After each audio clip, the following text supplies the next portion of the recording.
É fevereiro de 2026. Num bunker enterrado sobre Tirã, um elevador leva mais de 5 minutos para descer até o andar onde Ali Khamenei vive e governa o Irã. 5 minutos de descida, câmaras de segurança em cada corredor, guardas em cada porta, nenhuma janela, nenhuma exposição. Desde que os Estados Unidos e Israel destruíram as instalações nucleares iranianas em junho do ano anterior, o líder supremo praticamente desapareceu do mundo, sem aparições públicas, sem discursos, sem sinal. Durante meses, a CIA tentou encontrá-lo.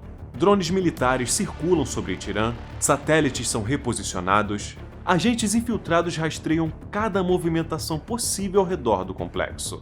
Em junho de 2025, Israel apresentou um plano para eliminá-lo. Trump vetou. O risco era alto demais. O homem sobreviveu e foi ainda mais fundo. Por décadas, nenhum serviço de inteligência do mundo havia conseguido chegar perto.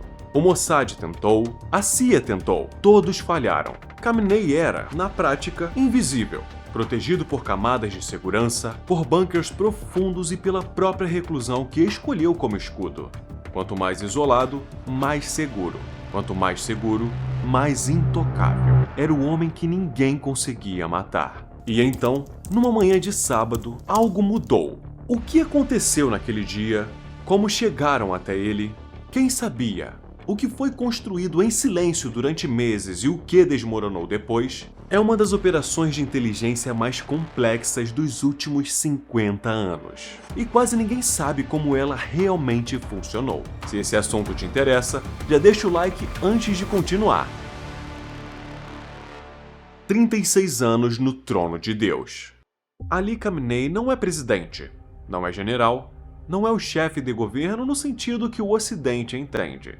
Khamenei é o líder supremo do Irã, um título que, na arquitetura do poder iraniano, está acima de tudo. Acima do presidente eleito, acima do parlamento, acima do exército. A palavra dele é, literalmente, a palavra de Deus aplicada ao Estado. É junho de 1989 quando ele assume o cargo, aos 50 anos, após a morte do Ayatollah Khomeini. O que ninguém imagina é que ele ficará no poder por 36 anos seguidos, transformando o Irã numa potência regional, num programa nuclear em aceleração constante e num estado que apoia dezenas de grupos armados do Líbano ao Iêmen.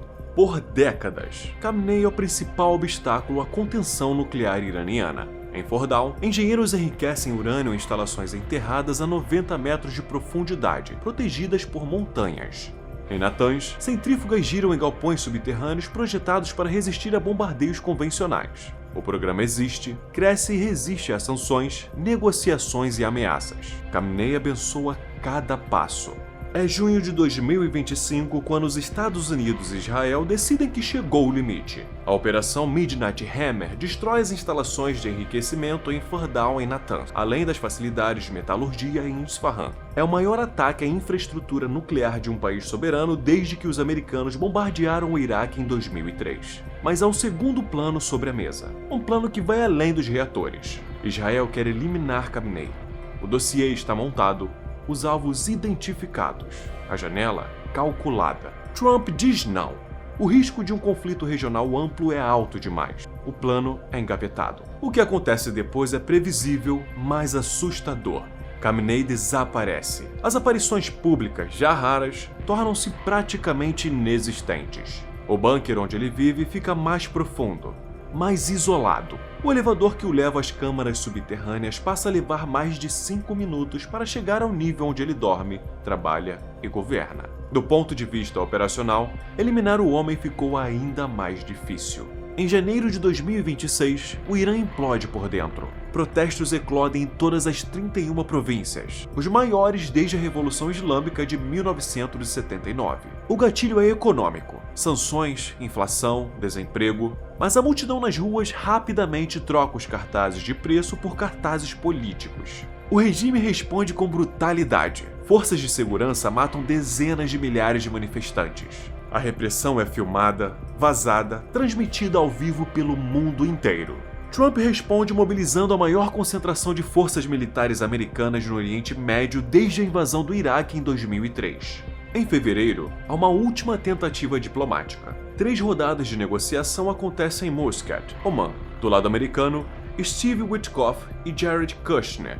O Irã quer discutir apenas o nuclear, apertar aqui, ceder ali, comprar tempo. Trump recusa, quer um acordo total. Programa nuclear, produção de mísseis, financiamento de proxies armados, tudo na mesa ou não há acordo. As conversas terminam em impasse. A terceira rodada encerra-se em comunicado conjunto, sem data para uma quarta. Com a diplomacia morta e o Irã sangrando por dentro, a autorização chega. A operação, que havia sido vetada em junho, tem um novo nome e uma nova data. Os americanos a chamam de Epic Fury, os israelenses de Leão Rugidor. Mas como você mata alguém que praticamente não existe mais para o mundo externo? A resposta estava sendo construída há meses. E envolvia câmeras de trânsito hackeadas, um informante anônimo e uma reunião marcada para uma manhã de sábado.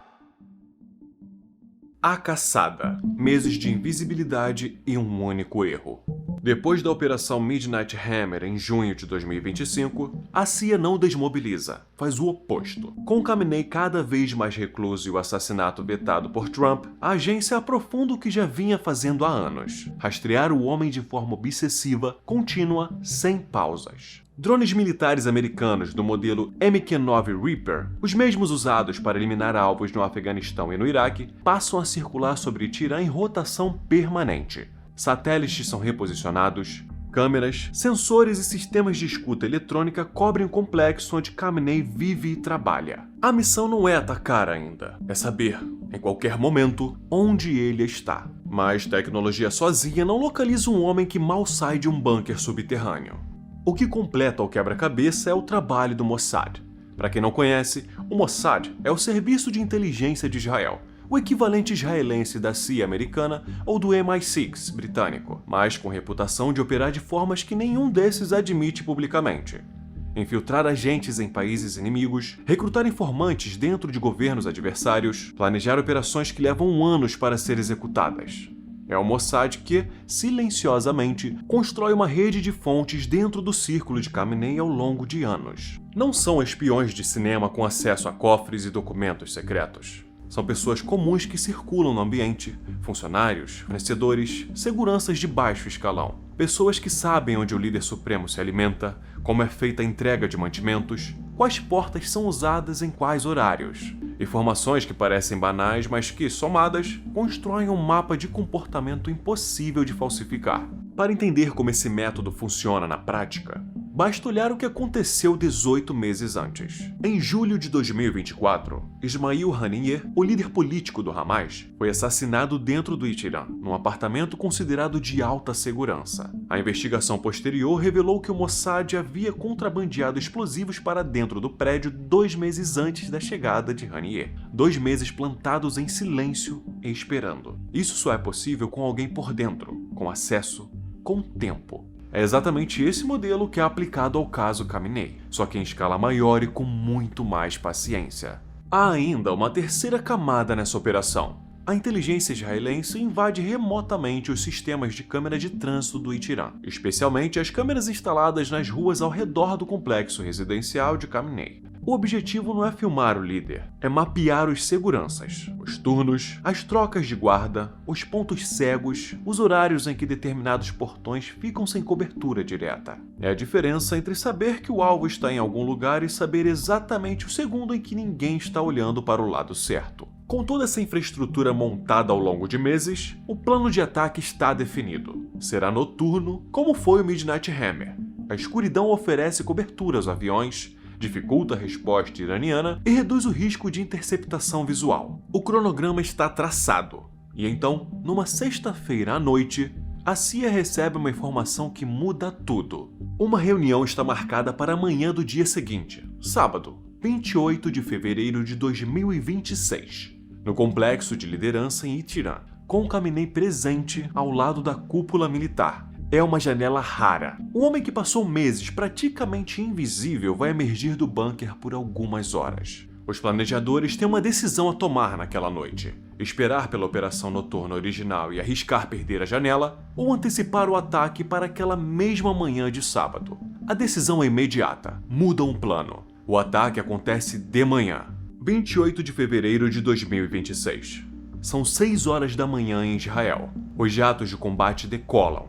São aproximadamente 2 horas de voo até o Itirã. Enquanto os aviões cortam o ar em direção ao Irã, o Comando Cibernético dos Estados Unidos começa a trabalhar no plano paralelo. Torres de celular ao redor do complexo de Khamenei são bloqueadas. Sinais de comunicação iranianos são perturbados, degradados, cortados. O objetivo é simples: criar uma janela em que o Irã não consegue enxergar o que está chegando, não consegue alertar ninguém e não consegue coordenar defesa.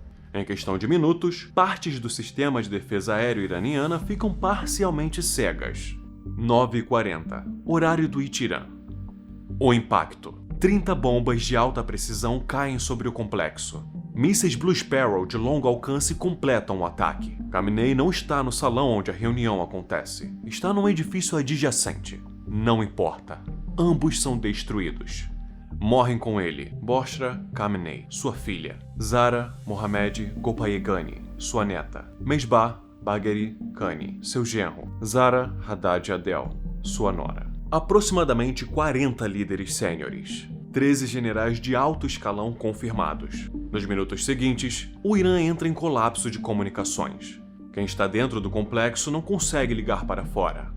Quem está fora não consegue confirmar o que aconteceu. A internet iraniana cai 46%, o nível que analistas associam a operações cibernéticas deliberadas, não a falhas técnicas normais. A primeira resposta pública do regime é de negação. As agências de notícias iranianas Tasnim e Mehr publicam em unissono: Khamenei está firme e seguro no campo de batalha. O Ministério das Relações Exteriores garante que ele está são e salvo. É o reflexo automático de qualquer regime sob choque. Negar, ganhar tempo, entender o tamanho do estrago antes de confirmar qualquer coisa. Do outro lado do planeta, Trump não espera a confirmação iraniana. Às 2h30 da manhã em Washington, ele publica no Truth Social: o líder supremo do Irã não está mais vivo. Netanyahu, em Jerusalém, confirma minutos depois. Os líderes dos países que executaram a operação anunciam a morte antes mesmo do próprio Irã admitir. Na madrugada de 1º de março, a mídia estatal iraniana quebra o silêncio. Um apresentador de televisão, visivelmente abalado, confirma ao vivo que o regime havia negado por horas.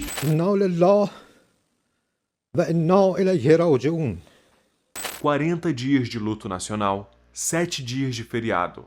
Ali Khamenei, líder supremo por 36 anos, está morto. Imagens de satélite divulgadas naquele mesmo dia mostram fumaça preta densa saindo de múltiplos pontos do complexo residencial. A destruição é visível do espaço. Khamenei estava morto, mas o Irã ainda estava de pé. E alguém precisava assumir o comando de um país em guerra, em colapso, e com 400 kg de urânio enriquecido a 60% sem localização conhecida. O vácuo que o mundo teme. A notícia se espalha pelo Irã na madrugada de 1º de março, e o país reage de duas formas ao mesmo tempo. Em Isfahan, em Karaj, em Shiraz e em Sanandaj, pessoas saem às ruas para celebrar. Na cidade de Deloran, uma estátua de Khamenei é derrubada no meio da noite. São as mesmas pessoas que, semanas antes, viram vizinhos serem mortos pelo regime que ele liderava. Para elas, a morte do líder supremo não é tragédia, é alívio. Em Itirã, na manhã seguinte, outra multidão se reúne com faixas de luto e gritos de morte à América. O mesmo país, o mesmo dia. Duas visões de Irã que agora precisam decidir o que vem a seguir, e nenhuma delas tem um líder claro para seguir. O governo monta às pressas um conselho de liderança interina. O presidente Pezeshkian, o chefe do judiciário Mozenegi e o Ayatollah Arafi dividem o poder enquanto uma solução permanente não é definida. Em 8 de março, 10 dias após o assassinato, a Assembleia de Especialistas anuncia sua decisão. O novo líder supremo do Irã é Mojtaba Khamenei, o filho do homem que acabou de ser morto pelos Estados Unidos e por Israel. O filho herda a guerra do pai. O Irã retalia de imediato. Centenas de drones e mísseis são lançados contra Israel e contra bases militares americanas no Bahrein, no Kuwait, no Catar e nos Emirados. O Hezbollah, grupo armado do Líbano financiado pelo Irã há décadas, entra no conflito. Mais de 1000 pessoas morrem nas primeiras semanas. O preço do petróleo dispara para $114 por barril porque o Estreito de Hormuz, pelo qual passa cerca de 20% de todo o petróleo do planeta, está praticamente fechado. O mundo sente no bolso o que aconteceu naquela manhã de sábado em Teherã. Para entender o peso do que os Estados Unidos fizeram, é preciso voltar a 1953. Naquele ano, os Estados Unidos e o Reino Unido organizaram um golpe secreto para derrubar o primeiro-ministro iraniano Mohammad Mossadegh, um líder democraticamente eleito que havia nacionalizado o petróleo do país, tirando-o das mãos das empresas britânicas.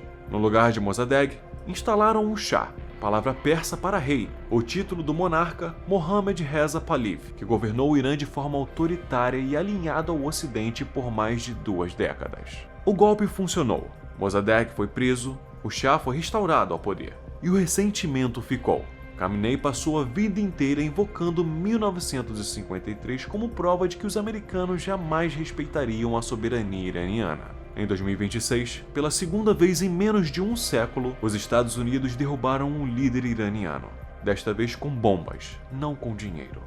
E é aqui que a história deixa de ser sobre o passado e começa a ser sobre o futuro. O Irã possui 400 kg de urânio enriquecido a 60%, tecnicamente a um passo da bomba nuclear. Depois dos ataques que destruíram parte da infraestrutura e do comando militar iraniano, a localização exata desse material é desconhecida. Um país em guerra, sem liderança consolidada, com material nuclear disperso, sem rastreamento confirmado por nenhum governo. A pergunta que nenhuma capital do mundo consegue responder em voz alta é essa: o assassinato de Khamenei acabou com a ameaça nuclear do Irã ou criou o caos perfeito para que ela ressurja sem controle? Desta vez nas mãos de alguém que ninguém sabe rastrear. Deixa tua resposta nos comentários.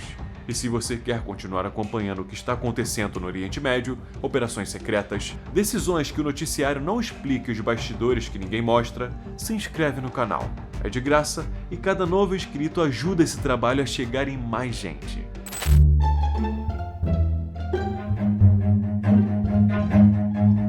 Run.